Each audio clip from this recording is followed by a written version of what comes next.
भागलपुर गांव में एक बहुत ही गरीब परिवार रहता था। उस घर में गोपाल दास, उसकी पत्नी और उसकी 3 बेटियां मोनिका, रवीना और माधुरी रहती थी। गोपाल दास मेहनत मजदूरी करके किसी तरह अपना घर चला रहा था। अरे चाचा, जल्दी जल्दी मसाला छत पर चढ़ा दो, इतना आलस मत करो। क्या करूं मालिक, इस उम्र में इतनी ताकत नहीं बची। अरे चाचा, सिर्फ आप ही इस उम्र में काम नहीं करते, बहुत सारे मजदूर आपकी उम्र में काम कर रहे हैं। अगर आपका शरीर साथ नहीं दे रहा है तो आप काम छोड़ दीजिए, लेबरों की कमी थोड़ी ना है। गोपाल दास के घर में कमाने वाला कोई नहीं था, इसीलिए वो किसी तरह जल्दी जल्दी काम करने लगा। शाम को थका हारा घर लौट आया। उसकी 3 बेटियों ने मिलकर खाना बनाया। तभी उसकी माँ ने कहा, मेरी 3 बेटियां बड़ी हो चुकी हैं, तो कम से कम मुझे तो अब बिल्कुल भी काम नहीं करना पड़ता। ये सब सुनकर गोपाल दास बहुत खुश हो रहा था। तभी अचानक गांव का ही एक आदमी, जो कि गोपाल दास का दोस्त था, वो उनके घर आ टपका। अरे बहन जी, बुढ़ापे में आपको तो आपकी बेटियां आराम दे रही हैं, लेकिन काश आपका एक बेटा भी होता तो गोपाल दास जी की भी कुछ मदद हो जाती। जहां अभी तक अब खुद की तारीफें सुनकर 3 बेटियां मुस्कुरा रही थी, राकेश की ये बात सुनकर उनके चेहरे से हंसी गायब हो गई। अरे मोनिका, रवीना, माधुरी, तुम तीनों अंदर जाओ।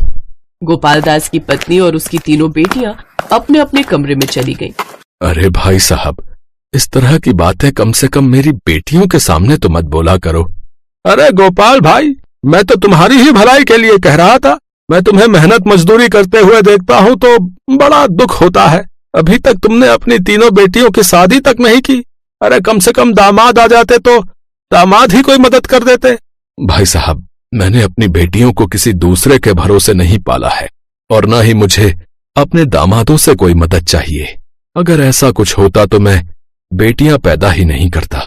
दुनिया में लाखों लोग गरीब हैं तो क्या हमेशा रोना ही रोते रहते हैं क्या? तुम्हारा बेटा भी तो जवान हो चुका है, 30 साल की उम्र हो गई, न उसको कोई अपनी लड़की देने को तैयार है और न ही वो कोई काम करता है, दिन भर आवारा घूमता रहता है। मेरी बेटियां कम से कम अपनी माँ की मदद तो कर रही हैं। चलो गोपाल दास भाई, आप खाना खाओ, मैं भी घर जाता हूँ। मेरी बीवी खाने पर मेरा इंतजार कर रही होगी। हाँ हाँ, जल्दी घर जाओ। तुम्हारा बेटा भी दारू पीकर कहीं से आ ही रहा होगा, उसको भी तो संभालना पड़ेगा तुम्हें। इतना बोलते ही राकेश वहां से 9-2-11 हो गया। रात में 3 बहनें, मुझे तुम दोनों से बहुत जरूरी बात करनी है। अगर यहाँ पर हम लोग बात करेंगे तो हो सकता है हमारे माता पिता सुन ले, इसीलिए कल अपने खेतों के पास सुबह सुबह चलेंगे हम लोग। ठीक है दीदी। अगले दिन मोनिका, रवीना और माधुरी अपने खेतों के पास चली गई। मोनिका दीदी, अब बताओ। माधुरी, रवीना, कल जो राकेश चाचा आए थे, उन्होंने जो भी बात कही एक तरीके से सही कही। कौन सी बात? हम 3 लड़कियां हैं, ज्यादा से ज्यादा हम तीनों अपनी माँ की खाना बनाने में ही मदद करते हैं। राकेश चाचा ने कहा था कि अगर हमारा एक भाई होता तो वो पापा की भी मदद करता। राकेश चाचा के कहने का मतलब ये था कि एक लड़का ही अपने बाप की मदद कर सकता है। दीदी, क्या लड़कियां अपने बाप की मदद नहीं कर सकती? बिल्कुल कर सकती हैं, लेकिन हम तीनों आखिर करेंगे क्या? कुछ भी करना पड़े, लेकिन जल्द से जल्द हम तीनों को ही मिलकर अपने पापा को लेबरी करने से रोकना होगा। दीदी, ऐसा करते हैं, हमारे गांव से 2 किलोमीटर दूर चौराहे पर थोड़ी बहुत दुकानें, बहुत सारे सलवार सूट और साड़ियों की भी दुकानें, क्यों ना हम वहां चलकर अपने लिए कोई नौकरी ढूंढे? हाँ, ये तूने बिल्कुल सही कहा माधुरी। वो तीनों पैदल ही 2 किलोमीटर उस मार्केट में गई। वहां पर सबकी खुद की छोटी छोटी दुकानें थी। 3 बहनें वहां काम मांगने लगी। अरे बेटिया, हमारे पास आसपास के कुछ गांव वाले ही कपड़े खरीदने आते हैं। हम लोगों की दुकान किसी शहर में तो है नहीं जो हम पगार देकर किसी दूसरे को काम पर रखें। उन तीनों ने बहुत सारी दुकानों पर नौकरी ढूंढी, पर उन्हें कहीं भी काम नहीं मिला। थक हार कर वो लोग अपने घर की तरफ वापस लौट आई, लेकिन तभी रास्ते में उन्हें बहुत सारी भीड़ दिखाई दी। रवीना, माधुरी, ये गांव वाले कहाँ जा रहे हैं? दीदी, लगता है सारे गांव वाले ये गांव छोड़कर हमेशा हमेशा के लिए जा रहे हैं कहीं। अरे चलो इन गांव वालों से ही पूछते हैं। तभी अचानक मोहिनी की नजर अपने पापा के दोस्त राकेश पर गई। अरे राकेश चाचा, ये सारे गांव वाले कहाँ जा रहे हैं? आप भी बहुत तेजी में भागे जा रहे हो, ऐसा लग रहा है जैसे वहाँ कोई प्रसाद बट रहा हो। अरे बेटिया, हमारे लिए वो प्रसाद ही है। अरे तुम्हें पता है, पास वाले गांव में वही बिरयानी वाला आया है जो हर साल सिर्फ 2 या 3 बार ही आता है, इसीलिए सारे गांव वाले उसकी बिरयानी खाने जा रहे हैं। मुझे जाने दो, वरना ये लोग आगे निकल जाएंगे, हाँ तो सारी बिरयानी भी खत्म हो जाएगी। हाँ। इतना कहकर राकेश उन गांव वालों के साथ वहां से चला गया। ये गांव वाले भी ना बिरयानी के पीछे बिल्कुल पागल हो जाते हैं। जब भी बेचारा वो बिरयानी वाला आता है, गांव वाले उस पर टूट पड़ते। इसी बात का फायदा उठाकर वो बिरयानी वाला बहुत महंगी बिरयानी बेचता है, फिर भी ये गांव वाले खाने पहुंच जाते हैं। खैर, पैदल चलते चलते वो तीनों किसी के घर में घुस गई। वो घर उनकी सहेली रानी का था। अरे रानी, इस गांव में सिर्फ तुम्हारे ही घर खुला देखा तो तुम्हारे घर चले आए। सारे लोग बिरयानी खाने गए, तुम नहीं गई? तुम तीनों तो जानती हो मेरी माँ बंगाली है और हम लोग के लिए बिरयानी तो बहुत ही नॉर्मल चीज है। पता नहीं गांव वाले क्यों पागल रहते हैं बिरयानी के पीछे। तुम्हारी माँ बंगाल की है तो उन्हें तो जादू टोना आता ही होगा। अरे रवीना, कैसी बातें कर रहे हो? हर बंगाली को जादू टोना थोड़ा ही आता है, ये तो सिर्फ कहने की बातें है। रवीना, माधुरी, चलो हम लोग अपने घर चलते हैं। हम तीनों सुबह की निकली हुई हैं, माँ हम तीनों का इंतजार कर रही होगी। तीनों अपने घर पहुंच गई। घर पहुंचकर तीनों बहनें एक बार फिर से वही सोचने लगी कि आखिर अब क्या किया जाए, क्योंकि काम धंधा तो किसी को मिला नहीं, और उस गांव में जब लड़कों को काम नहीं मिलता तो लड़कियों को कहां से मिल जाएगा। तभी अचानक मोनिका के दिमाग में एक प्लान आया। मुझे लगता है नौकरी मिलना आजकल के टाइम पर बहुत मुश्किल है। तुम दोनों ने देखा, पूरे गांव वाले बिरयानी के पीछे पागल हैं।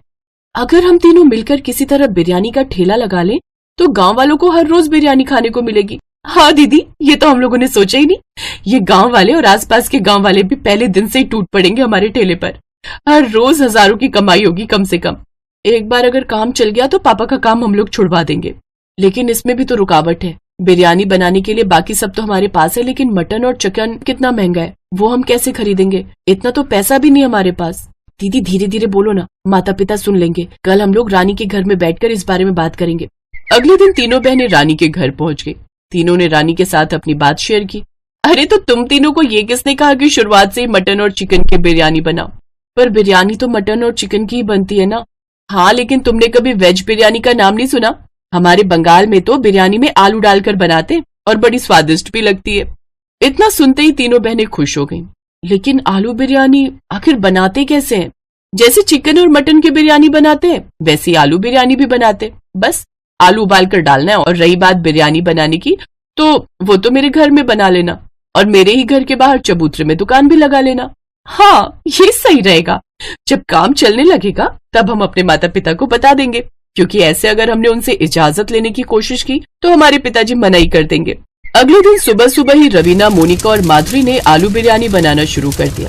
बाकी लोगों से ये बिरयानी अलग बने, इसके लिए आलू को थोड़ा और स्वादिष्ट और रंगीन बनाना होगा। हम लोग साधारण पानी में आलू नहीं उबालेंगे। पानी में थोड़ा सा नमक, थोड़ा सा गरम मसाला, थोड़े से कलर्स, थोड़ा सा सरसों का तेल, ये सब डाल देंगे और उसके बाद ही उसमें आलू उबालेंगे, जिससे सारा स्वाद आलू के अंदर तक समा जाएगा। अरे वाह मोनिका, ये तो दुनिया की सबसे अलग आलू बिरयानी बनेगी। फिर बिरयानी बनने के बाद उसमें हम लोग शिमला मिर्च, ककड़ी जैसी हरी सब्जियों का भी इस्तेमाल करेंगे। तो इस तरह से उन चारों ने मिलकर 2-3 घंटे में लाजवाब आलू बिरयानी तैयार कर दी। घर के बाहर चबूतरे में ही उन्होंने बिरयानी बेचना शुरू कर दिया। धीरे धीरे गांव वाले आना शुरू हो गए। 2 घंटे के अंदर ही उन लोगों ने जितनी बिरयानी बनाई थी सब बिक गई। गांव वालों, परेशान मत हो, शाम को 5 बजे हम लोग फिर से बिरयानी लगाएंगे। शाम को उस गांव के लोग तो बिरयानी खाने आए ही आसपास के लोगों को भी पता चल गया और वो लोग भी दौड़े चले आए। तीनों बहनों के माता पिता भी ये जानकर बहुत खुश हुए और अब उनके पिता भी मजदूरी छोड़कर बिरयानी का काम करने लगे और सारी गरीबी कुछ ही महीनों में दूर हो गई और वो सब खुशी खुशी रहने लगे। बेलापुर नाम के गांव में आलोक नाम का एक व्यक्ति अपनी पत्नी शोभा और बेटी मीनू के साथ रहता था। आलोक बड़ी मुश्किल से अपना और अपने परिवार का गुजारा कर पाता था। उसके पास ना तो कोई जमीन थी जिस पर वो खेती कर सके और ना ही कोई दुकान थी जिसके सहारे वो अपना घर चला सके। शोभा, अब हमारी मीनू भी धीरे धीरे बड़ी हो रही है और मेरे पास तो कोई जमा पूंजी भी नहीं है।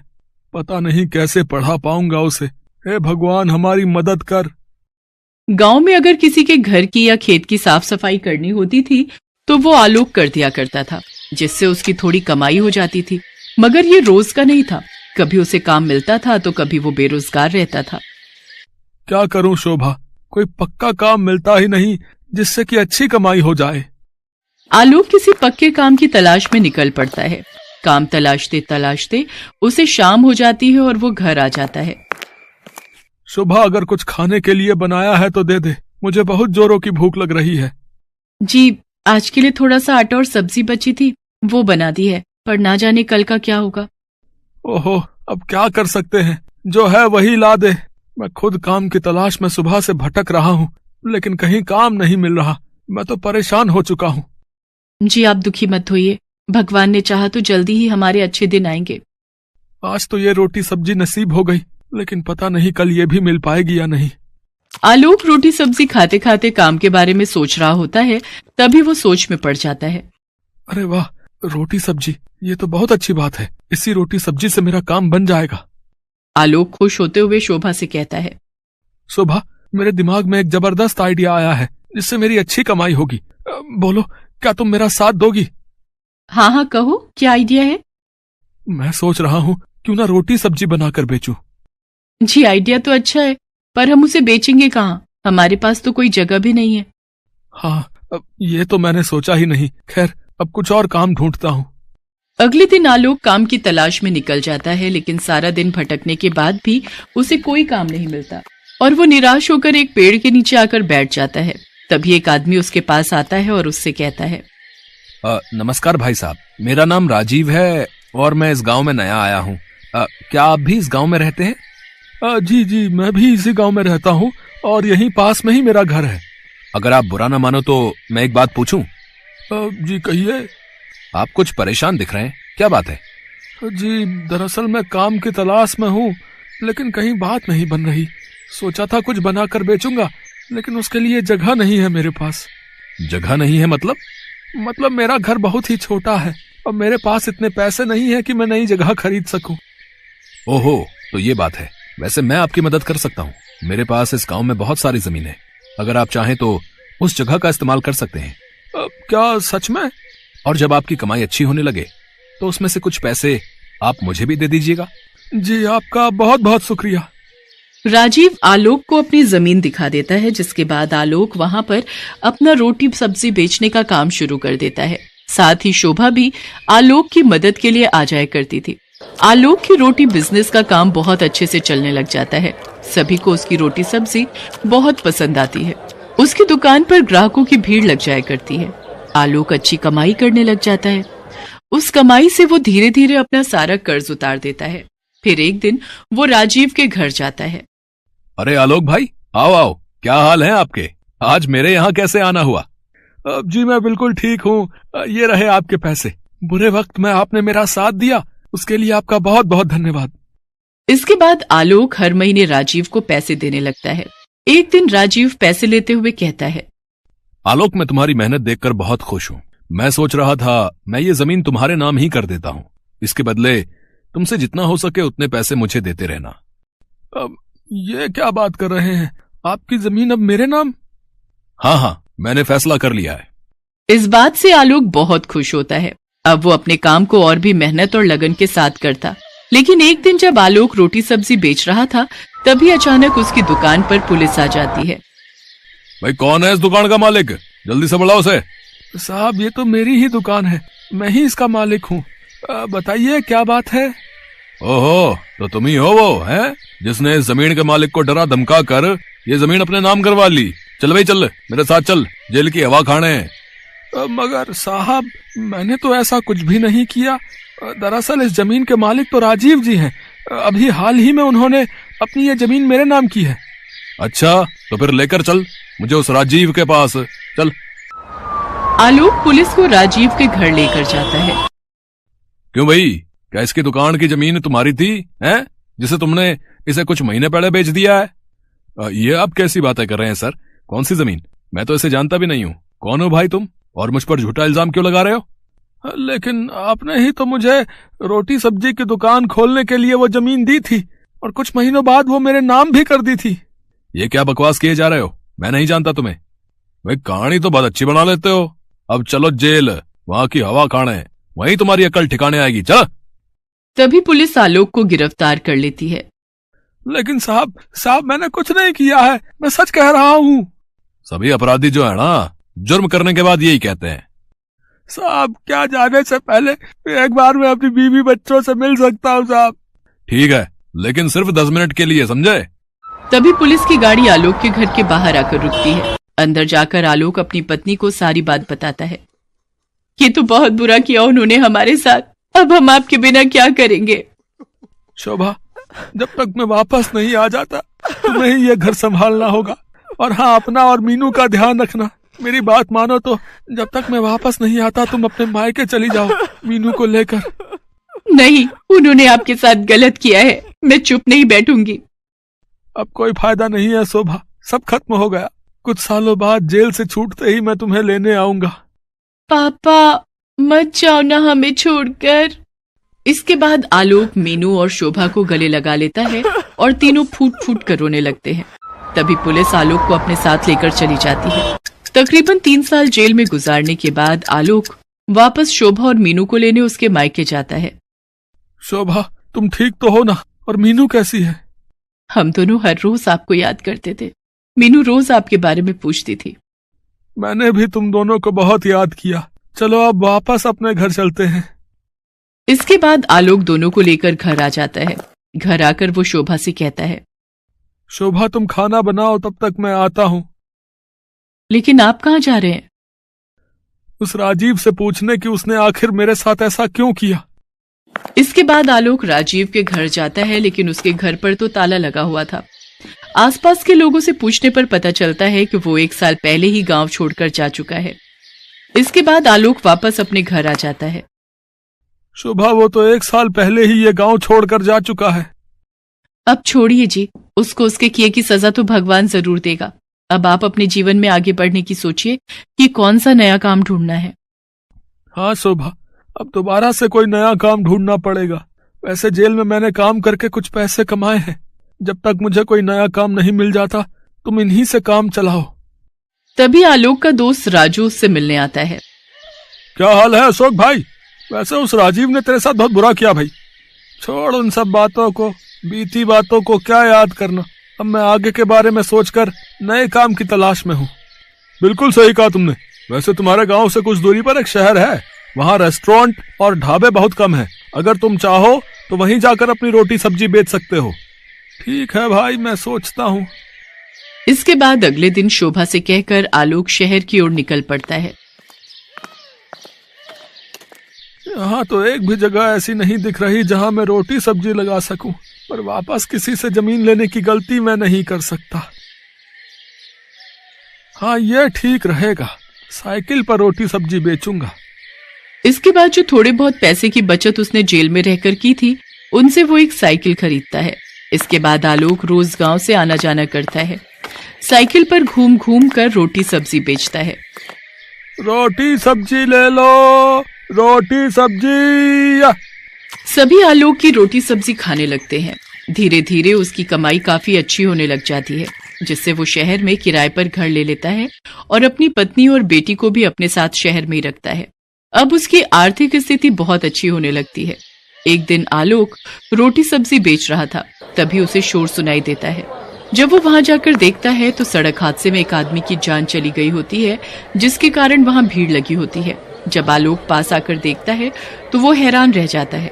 वो मृत व्यक्ति कोई और नहीं बल्कि राजीव था।